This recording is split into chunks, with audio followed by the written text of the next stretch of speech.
Welcome to Compromising Positions. I'm Lianne Potter, cyber anthropologist and head of security operations for a major retailer. And I'm Jeff Watkins, a cybersecurity enthusiast and CTO for a major tech consultancy. Together, we're the tech podcast that asks non-cybersecurity professionals what we in the industry can do to make their lives easier.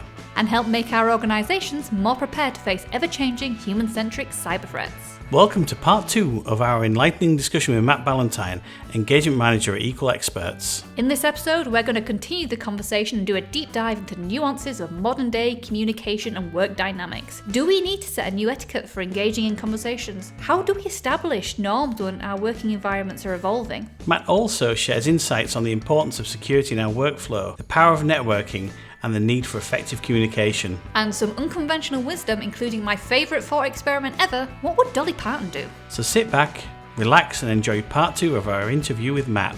Really? So we'll be talking a lot about the types of working and things. What is your sort of stance on hybrid and remote working? I mean, when I sort of think about it from putting my security hat on, I would say I'm a pretty laid back security person. That's mostly because for my ends, I quite like working in my own office because I have a really nice setup, and so I quite like being here with the dog. So I'm quite happy for people to be working remotely. But I can see why other people, security or not, might be concerned about fully remote working and things like that. I mean, it just have its pluses and minuses. So what do you think about it all? I mean, this is a show in itself, I guess. But I think some of the key things that I'm thinking around this at the moment, the first is that there's a lot of mythology about particularly the gold standard of in-person communication. There's an academic, Professor Liz Stocko, who works at the London School of Economics, who, funnily enough, she's been one of my 100 coffees this year. She's does fascinating work around the science of how conversation works, and she very, very strongly and clearly argues that in-person communication is no better or worse than an online conversation like we're having at the moment. It's different, but it's no different. And that actually, from my experience of doing 100 coffees, I think about 55 of them were online, 45 of them were in person. I never once for the online ones thought, this would be so much better in a coffee shop, because we were giving each other undivided attention. Now, there's a bigger problem here with hybrid and where we are with work now, which is that we don't give undivided attention. We're all the time just sneaking to have a look at our inbox, Slack, Teams, whatever else that's going on the side whilst we're having our conference calls. You know, the number of times that you hear words along the lines of, sorry, I was just distracted. Could you just ask that question again, please? Because I missed it. But what I'm also seeing is actually in the physical world now, those behaviours which were starting to happen before the pandemic with people on their laptops in meetings are getting worse now, and people seem to have no qualms whatsoever now about looking at their mobile phones in the middle of a conversation with you in person. So those kind of things are getting weird. I speak as somebody who spends quite a lot of my time in my home office, but also quite a lot of time in other offices, whether it's my own organisations or those of my clients. I'm probably in 2 to 3 days a week, at home 2 to 3 days a week. I enjoy being with other people. I find commuting tiring. There's a whole bunch of things there, but it needs to be left to the people to make the decisions about what is going to be the best thing to do. And I think I find this kind of draconian, you must all be in an office X times a week without any idea why, I find it particularly ridiculous. And it won't work. And the reason it's not going to work is, first of all, because by setting this meaningless measure, being in the office 3 days a week tells me how many times I've been in the office. It makes no sense other than that. And that's a meaningless metric. Presumably the idea is to drive productivity or whatever. If you want to do that, you need to be able to set frameworks for experiments that allow people to work out how in-person might improve productivity. Draconian rules about how many days in the office is not going to do that. But more importantly, if you set draconian rules based around numbers, there's a law from the world of social science called Campbell's law, which is basically, if you do that we have a goal that is a metric, then people will game it. People will find ways to cheat to hit it. And so what's going to happen in organisations that do this is an immense amount of effort and energy is going to go into finding ways to make it look like people are in 3 days a week when they're actually not. And that's energy and expertise and effort that is not going into the business and is going into subverting stupid rules. And I mean, there's a lesson out of that for security as in the cyber Absolutely. world as well, which is those stupid rules, you will have inverse and equal, if not greater force, finding ways around stupid rules. And that's always the way, because people are very ingenious, you know. Also, I think sometimes it's coping strategies as well. Some people do these things not even necessarily out of any kind of malice or rage against the machine. It's sometimes just a coping strategy. I think it also resonates with that. I think, is it Goodhart's law that yes, a measurement? It loses its value if you use it as a says. So yes, my two favourite social science laws, Goodhart and Campbell. It's one of the few I can remember. What I was thinking when you were talking then, though, is does that mean that there's a need? Because when you were talking, like people, willingly look at their phones now and stuff, and have other things, and that we're kind of sliding into not it being acceptable, but people feeling like it's acceptable enough to do bad etiquette. So, do we need an etiquette now for better communications? I think so. And I think that the other thing is that if you look at what's happened with hybrid working, I think there's a narrative at the moment that says that hybrid working didn't really exist before the pandemic, and all of a sudden now it's everywhere. And the reality is hybrid working has been coming in throughout my working life and through the working lives of everybody at work today. My dad was an academic and a psychologist, and he was doing research into conference calls and video calls in the mid-80s. When I was still at school, I thought back through, and in my entire career, I've never had a job where everybody has been in one office, ever.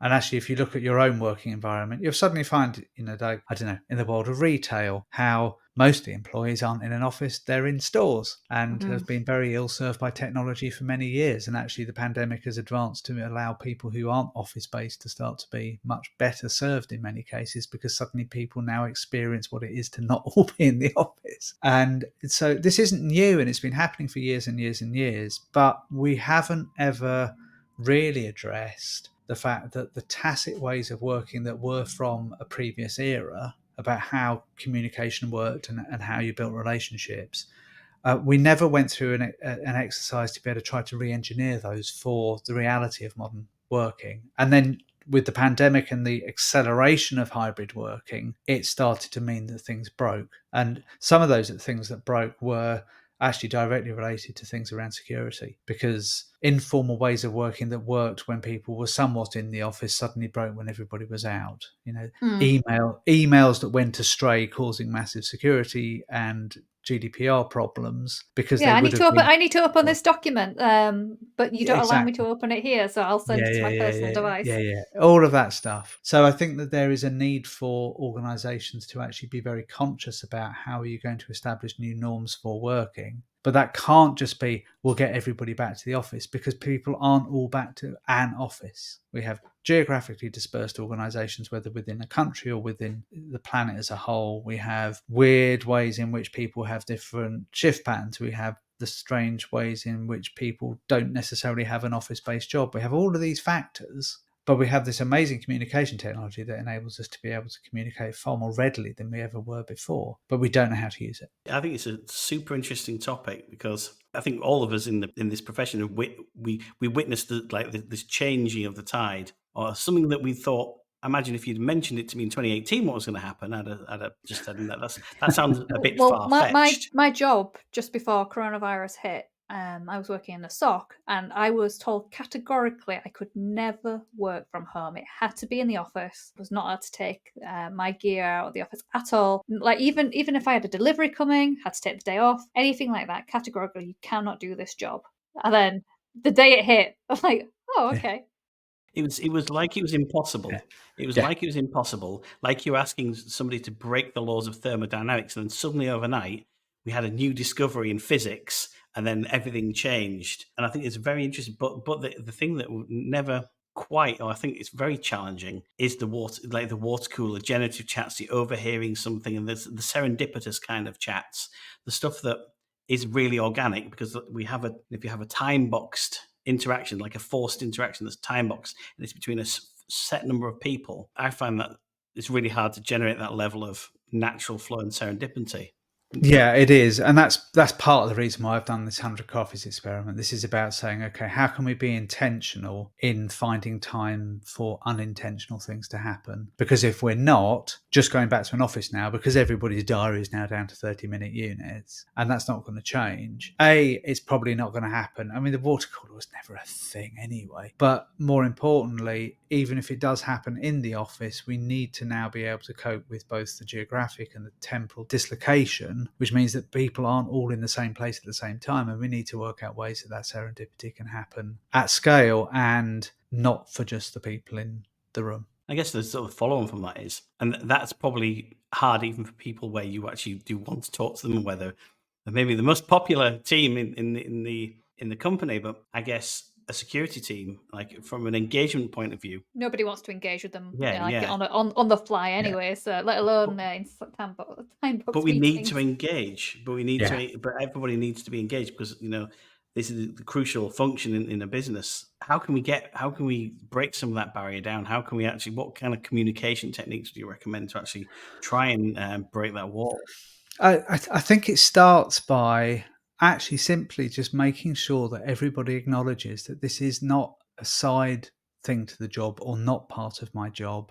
It is core to getting your work done. And I think there's a lot of pejorative views, particularly about the term networking. There's lots of people. I was management training 20 years ago, and I was talking with people about networking, and then people thought it was a bit of a kind of, not everybody, but there's a significant number of people who think that networking is something that salespeople do, and it's not for me, and I shouldn't do it. And I don't think the number of people who think that has shifted that dramatically. I still think that lots of people think that networking is something that somebody else does, and building relationships is something that somebody else does, and particularly in a sort of profession setting, that what I need to do to be able to do my job well is to do my job really well. Like, just focus down on the granular stuff that I am here to do. So if I do super quality cybersecuritying, then it will all be great. And the reality is you can provide an amazingly high quality service, but if you're not presenting it in a way and not building the relationships to allow people to understand it, then you will get nowhere. And similarly, you can be awful at a job, but if you package yourself well enough, you can get away with it. And I'm not suggesting just package yourself and not be very good. But what I'm saying is you need to package yourself and be good. Part of that packaging is how you build relationships. It's, if networking is a term that leaves you feeling cold, find another way of being able to describe it. But you need to know who it is you need to influence. You need to sell them ideas. You need to be able to build rapport with them. You need to be able to understand them. You need to take on responsibility for communicating, that it is your job to communicate clearly, not their job to understand what you've communicated. I mean, the number of people in IT generally who I see falling into that trap, where they think that the job is beholden on the recipient to do all the hard work of communication. It's like, no.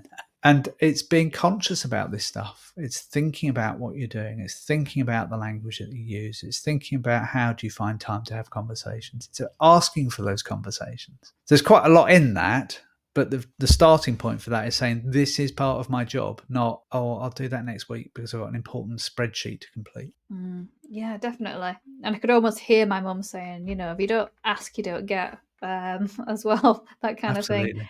I think it'd be a really kind of nice idea. Is that 100 coffees element? It's taking kind of the kind of core thing of actually people you don't normally engage with. It'd be great to see security teams up and down different organizations going, okay, maybe working with HR or comms or something, saying, actually, pick out 100 random people from the organization. I just want to know what people are doing. I'm not going to come to it as I'm a security person. I actually just want to get to know you and the business. And I think the learnings they could gain from there would be absolutely huge. Yeah, no, absolutely. I mean, one technique that we're playing around with out the back of my experiment is the idea of setting up a coffee club. You ask people to volunteer to be able to, every month you get allocated somebody to have coffee with. What we're thinking about is actually, could we extend that so that we've got our staff, we've got our associates, people who work for us and with us, and then we've got our clients and our customers. And so could we have a coffee club that would extend across all of those groups so that people are just, literally meeting random people, but you have some little thing in common interest. In this case, it would be some sort of connection to our business. and a willingness to just see what happens when you have conversations with people. And it's interesting, there's a little bit of resistance to the idea of getting clients involved in that, because that feels a bit dangerous. And then what if one of our associates says something to one of our clients that we don't think that, and immediately you can start to see how for a few But people what if this goes down. what if one of your associates say something amazing, your client's like, "Oh God, I am We so want glad I more of went that. with this. Exactly. Yeah, I went with Yeah. this company. What a great person to work with. I'm so Yeah. pleased." There is, though, something very interesting about how people are resistant, and this you'll see within in cyber teams as well. It is really common for people to be afraid of talking to their customer or their client. Mm. It's really, really common, because I think there is a fear that bad things will be are told, or they'll say that they don't like what we do, or they'll ask for something that we can't deliver, or the reality is they won't. But you don't then go out and try to be able to communicate with them for fear. There's something very Mm. interesting within that. I wonder if does it also circle around a little bit back to the almost workhouse ethic of, well, if you are just busy having a chat with somebody, building a relationship, that's not stuffing Not proper envelopes work. or Yeah. running the loom, or breaking rocks that you should be doing. Yeah, that it's not real work, but Yeah. actually, I think it almost feels like you come full circle there back to that. No, absolutely, and there's definitely that part going on as well. That in the priorities of stuff, something that doesn't have a determined short-term outcome is hard for many people now to be able to prioritise the day. If it doesn't get prioritised, it doesn't happen. And it's interesting, actually, that for many years I was very sceptical. People often, if you say, "Why can't you do something?" it's, "I'm too busy firefighting." I was very Mm. sceptical about what was going on there, because I didn't know much about the fire service, but it felt like there was something wrong about that analogy somehow. So a few years ago, I caught up with a wonderful guy called Phil Murphy, who is retired now. He did work as a fire safety consultant, and before that, he was a firefighter. And somebody put me in touch with Phil. We had a chat and says, "What is it that firefighters do?" Because, people in offices, they talk about firefighting. And Phil laughed at that idea. And then he laughed a bit more. And he said that the thing is, when people talk about people firefighting in the office, what brings to mind for me as a former firefighter is when you go to the circus and the firefighting clowns come out in their clown fire engine and the sides fall off it, and then they spend 5 minutes running around throwing buckets of water and or confetti over each other. Complete and utter chaos. Whereas what firefighters do in day-to-day work is to spend time practicing. They spend a lot of time going Yeah. through drills, so they know what it is that when they do have to go out to a fire, they know what to do. And then they find a lot of time where they are learning from others, and that might be learning from other settings. So they learn a lot from firefighting in naval settings, because fires on boats are incredibly dangerous in comparison to fire on land. But then they also go out and they do site visits, and they spend time talking and listening to other people. And the reason they're doing that is to be able to gather intelligence about what they might do if. So a visit to a Mm. factory or a visit to a public space is partly to be able to size it up. If there were something went wrong, how would they deal with it? What would they do? And so firefighters spend most of their time trying to do things to prevent themselves from having to fight fires, and knowing really, really well what they would do if they do have to fight fires. Sounds a little bit like threat modeling to me. Yeah, in many ways, actually. Absolutely. Mm. I am. Next time someone says just firefighting at the moment, I am totally gonna just be like, well, actually, firefighting means the avoidance of chaos, not actually living it. That's amazing. I haven't really sat down and actually thought about that meaning of that phrase, but Another somewhat combative stroke militaristic phrase as well. So it's amazing how many of them we have in our industry. Yeah, absolutely. I wonder how many times often these fires are actually just caused by, in the first place, avoiding conversation, avoiding relationship building. I'd imagine it's quite a large number of them. Absolutely, absolutely. And it's misunderstandings, isn't it? So often, and particularly with, we can communicate incredibly well through very, very, very thin media. There's a wonderful book written 20 or so years ago by Tom Standage, an economist, called The Victorian Internet, which was the history of the telegraph, the electric telegraph. And one of the things he talks about in there is when telegraph operators in the late 18th and early 19th century who were just using single bits of information, dits and dars of Morse code, but they could listen to somebody communicating with Morse code and know who it was because of the cadence of the way in which they were tapping out the dots and the dashes. And love affairs and marriages came out of the network operators communicating with each other and using the spare time between the paid for messages to chat with one another. So we can actually have very, very rich communication through very thin media. But if you don't know the context and you don't know each other, then we've all seen those emails or those Slack messages or those Teams messages that are blown up because somebody thought that they meant developer software and actually they meant developer bricklayer. And that kind of misinterpretation, the transfer barriers I talked about earlier is probably a big part of that. Well, I've got a new chat up line now. I like the way you dot and dash. Oh, I love that. Offline, when we sort of had this chat about inviting you to the podcast, you said something and it stuck with me ever since you said it. And you said, innovation is about asking people to confront things that they aren't comfortable with. What did you mean by that? And how do we start getting comfortable with discomfort? So this comes back to this point about skills and this point about how to do the sorts of things that you need to do to be able to do innovation effectively in an organization. You need people to be able to use skills that they will be discomforted by because for so long they've been taught those aren't things that you should do at work. So, for example, working out loud, this idea of talking about what you're doing as you're doing it, sharing your activities. And we're taught through work and through school that you shouldn't work out loud. You should keep things secret until you're ready to present. People who won't, and you see this loads actually, people who don't do the presentation until they get to do the presentation. They haven't run through it with anybody beforehand, and then when they do the big presentation, it's a disaster because it's brand new to everybody. Let everybody know about what you're doing so that when you come to actually do the presentation, everybody knows what's coming. That is a very practical example of that working out loud idea. Being able to copy ideas. There's a wonderful friend of mine, Mark Earls, who wrote a book a few years ago called Copy, Copy, Copy. And within that book, what he talks about is actually great innovation often comes through people doing bad copies of stuff. Now, I'm not talking here about actually actively ripping off intellectual property, but for example, my favorite example of this actually is with the Nirvana breakthrough hit Smells Like Teen Spirit from 1991, I think it was.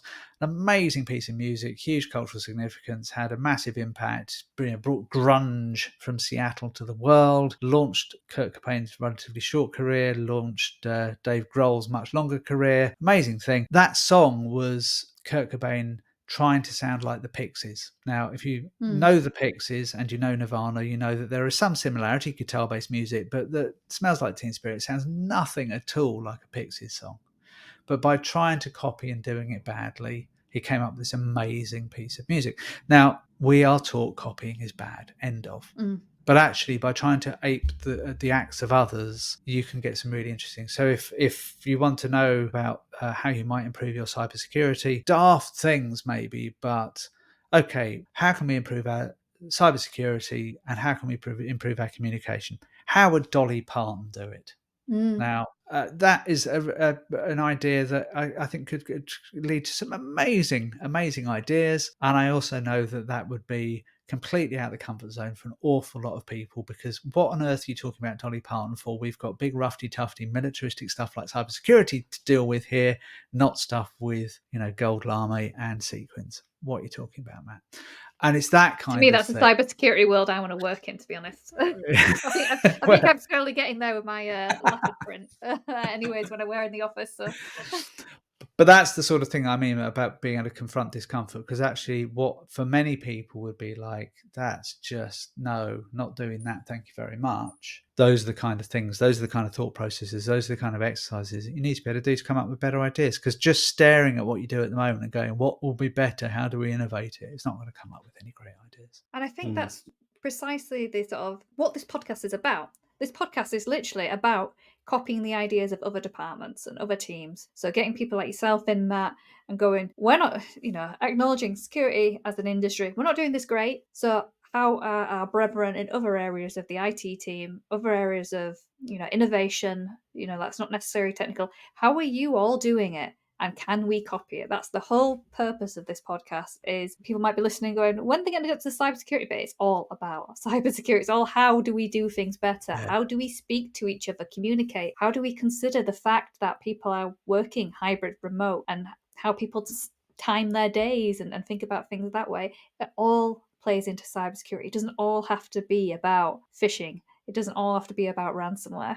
And interestingly, you see that I've talked a bit over the course of this conversation about metaphor. I think there's immense power in metaphor. There's also the bad metaphors are horrible things that leave me feeling like slightly ick. But if you can use good metaphors to be able to address problems, some really interesting things can happen. Give an example of a really bad metaphor: keys in public-private key encryption.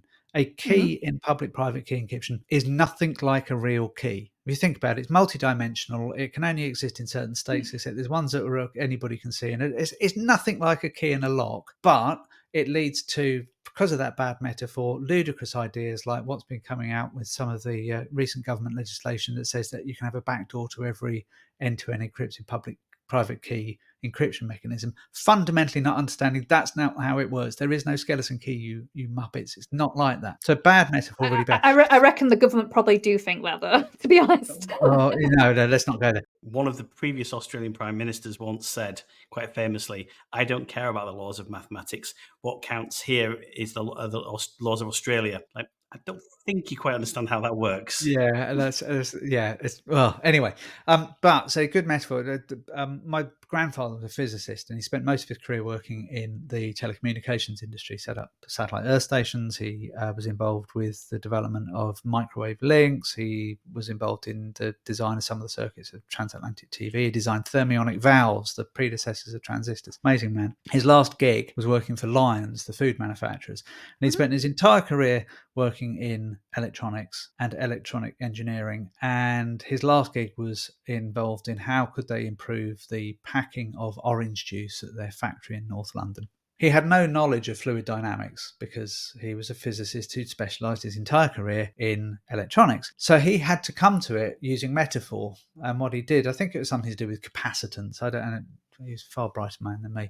And what he did was he looked at the problem through the lens of electronic engineering. He solved the problem thinking about it as if it was an electronic circuit, and then they applied that into the physical world, and he was able to solve problems that the experts had just not been able to crack. And that wasn't because he was super expert in that thing. It was because he brought to the problem a new set of thinking and applied metaphorical thinking to it to be able to solve something that the experts couldn't. And there's something super powerful in that. And so what you're doing in terms of being able to try to get ideas from other places could be taken at two levels. You can take it at the level of finance team has got business partnering. How could we do business partnering within what we do in cyber? Then that's brilliant. But you could also think about it at this metaphorical level, which is that the HR team are trying to be able to get, I don't know, people to be able to fill out their timesheets on time. How might we do that and take a metaphor there to be able to how we address a similar problem? And so I think there's something really interesting about trying to be able to learn from others at those two levels. And that could be really powerful. Like the way that the firefighters did.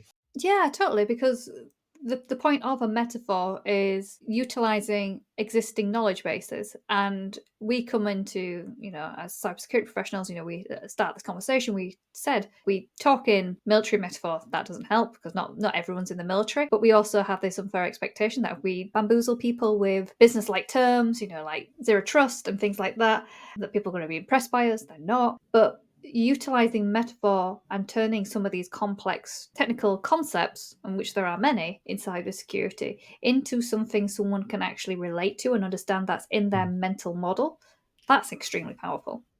Yeah, no, absolutely. And it can just unlock stuff in a way that trying to be able to use increasingly complicated language simply doesn't. A lot of cybersecurity teams use offshore and outsourced contractors to fill resource gaps. And so based on everything we've discussed so far, how would we create things like that serendipity? How would we create better collaboration, things like innovation, even fun within this type of relationship? Because I find it so difficult sometimes kind of building a culture when I've got a lot of offshore and outsourced contractors working.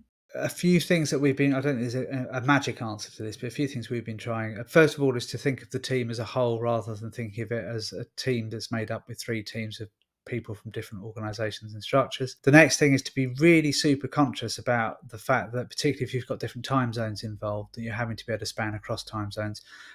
We have a team that's running at the moment where we've got people in India, South Africa, Madrid, and in London, and one thing that was asked very early on was, how do we start our calls? Because if we say good morning in Europe, it's the afternoon in India, and it's not taking account of the fact that it's the afternoon in India. And so people just say good day at the beginning of each call. Love that. And it's really, really subtle, that, but what that is being inclusive to the group as a whole, which is super important. I think the other thing to think about is, how do you get, particularly if you are having some in-person group meetings where not everybody is there, how do you make the people who aren't in the room active participants? And so one of the things that we tried when we were doing the inception for this work was, for the guys who were in India, they facilitated some of the sessions that were being held for the room in London. So they weren't just sitting listening in, but they were actually the leads for some of the workshop sessions that we ran on that.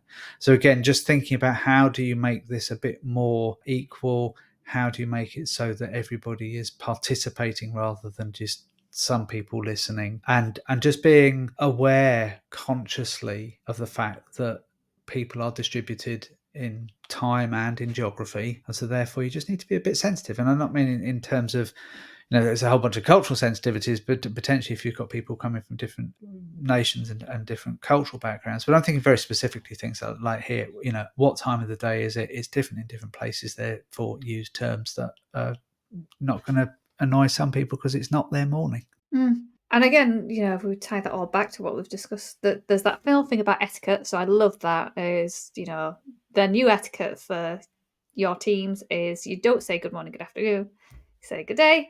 That's really lovely. And that whole thing actually goes, open mind to that tiered system, because you do find often the people that run the meetings, either they're in a meeting room and everyone's just sort of sat there passively listening, doing it. And it does create a hierarchy. And we've got to really avoid that, because we've discussed all the way through this chat about that danger of creating a hierarchy that says you've got to be in the office and therefore got to be sort of stoic when you're in there, and that whole piece. So that's really amazing. This has been a really insightful conversation. I've learned a lot. I'm taking a lot of things back.